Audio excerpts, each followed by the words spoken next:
G'day, this is Simon from the Brackets here at South OC Cars and Coffee. I am with Paul, who has our amazing car of the week. What is it, Paul? It's a Nostalgia Top Fuel Dragster that was built in 1964 by my father, Vince Rossi, and Lou Bainey, who were in charge of Yako Plymouth Center in Downey. And we were fortunate to find the car about 8 years ago through my partner's his persistence in trying to find our old Yako car, and we were able to find it and bring it back to life. Let's swing the camera around and take a look at this thing. It's absolutely amazing. And I want you to think about, as you're looking at this car, how big the kahunas were of the driver, because you'll see in a moment, you would sit with a 9-inch diff between your legs. And if anyone has ever seen what happens when a crown wheel and pinion lets go on a differential, we'll put it this way, it could make some serious alterations to the way you dressed from then on. Let's swing the camera around and take a look. So Paul, you pulled in earlier. I was just putting the signs out and you were getting ready to bring this car in. First thing that stood out to me is a blown Hemi, which back in the day, I mean, that was the thing you wanted. If you had any sort of drag car, blown Hemi was the way to get that sort of horsepower. So you mentioned this isn't the original engine, but this is the type of engine that they used in this car, correct? Yes, this is the exact motor that would be in a 1964 Top Fuel Dragster, 392 Chrysler blown Hemi. Yep. A motor that was very strong in the Chrysler division, and the blocks were very, very sturdy. That's why the drag racers chose to use them. Exactly, and it looks like it's running a magneto on it as well, so it doesn't Yes. have your standard coil and distributor. It's actually integrated magneto into the distributor as well, and that blower is just so cool. Now that to me looks like about an 871. Yeah, 871. Yeah. Which is the way that all the blower configurations came back. Actually, they go back to, I believe, back to the GM days when GM would fit superchargers to their two-stroke diesels because they didn't have valves, they had ports, so they needed a supercharger to force air into them. So you had a GM 371, 671, 871, and so on. And then other manufacturers came along using that same root style of supercharger. And in this case, obviously the 871, really cool. Massive serpentine belt. Normally, I would imagine it had some sort of protection, like I have a belt guard over this, because when those things would let go, you just didn't want to be anywhere near that. It would give you a slap across the face that would make any woman proud, I believe.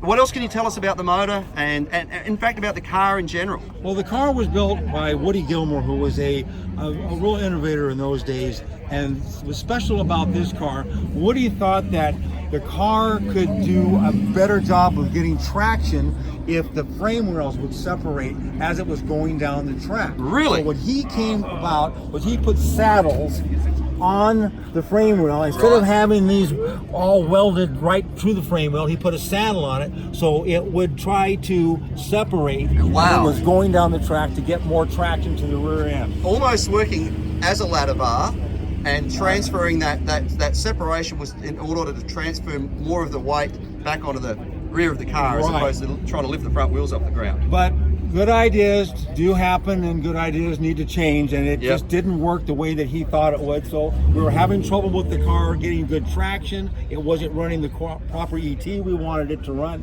So the idea was, let's see if we would just get those back together and see what the car would do before scrapping the whole car. Yeah, so right. What they did is they just put 2 hose clamps around each side. Yep. And there was some back in the back there as you go back all the way back to where the firewall. Right. So they were all, so the whole car, so we just hose clamped them all back up. The car went down the track as straight as can be and ran the best ET it ever did. So. That's awesome. Now I want to come back into I mentioned before about the bravery of the driver, and what I'm referring to is, so imagine this. You cram yourself into this cockpit. In front of you, you have a motor that's sitting there, and if I was to guess, I would say that's probably around about 1,000 horsepower.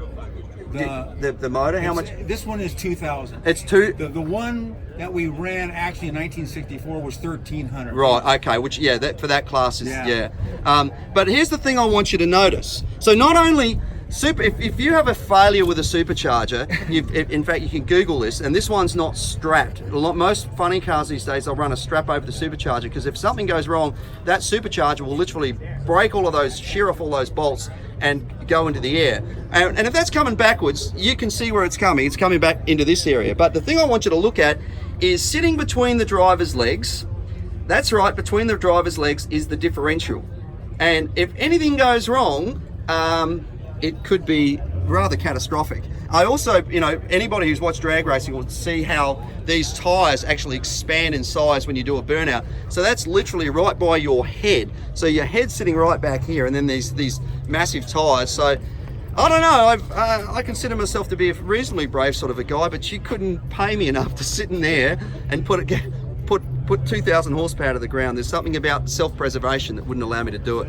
Now, Paul, what I want you to talk about as well is, I know this is not the original truck you mentioned, but you tried to make this look like what your dad used to tow it. Is that correct? Yes. And in the days, the cars did not have starters on them. Yep, so exactly. They were all started by going down to the end of the track and being pushed back towards the starting line, and they needed to be fired up. So this is what we call a push truck. Yep. And this was the most important part of basically the dragster, because if this didn't do its job, the dragster would not start. Absolutely. In fact, the push truck, if we come around to the front, that's why we can see this piece of nylon onto that big aluminum plate, was to get this thing started. That's the push bar that is actually goes to and compresses against the push bar in the back of the dragster, and they go. You don't have to go real fast to start them, but they do just get up about 20 miles an hour, and it gets the motor turning. You let the clutch out. We have ignition. Away you go. Now, one of the way they of course start newer drag cars is they actually have a starter that clips onto the drive of the supercharger. So it's actually clips into and they hold it up to it until the motor turns over enough. So correct. And this one also is started that way as well, as when you were speaking about the guard that we had for the top pulley and the blower belt. This is the bracket that the starter motor will go on. Yeah, right. Starter motor will go on, and it has a little chuck that comes out and hits this, and it will turn the motor over. And when and they see how they're actually like a spline, and they go in one direction. That's so that when the motor kicks in and starts, it's not hooked in and trying to spin the electric starter at the same RPM as the motor's turning. Correct. So it's really well thought out. It's such an amazing looking car. So as our car of the week winner, Paul, you are going to be the proud owner of this Meguiar's complete kit, which includes the polishing sponge, cleaner wax, scratch remover, car wash, glass cleaner, interior detail, and hot shine foam. You can keep this amazing pristine dragster and that tow car in the condition it is. Thank you so much for bringing this out today. I appreciate it. Thank you for having me.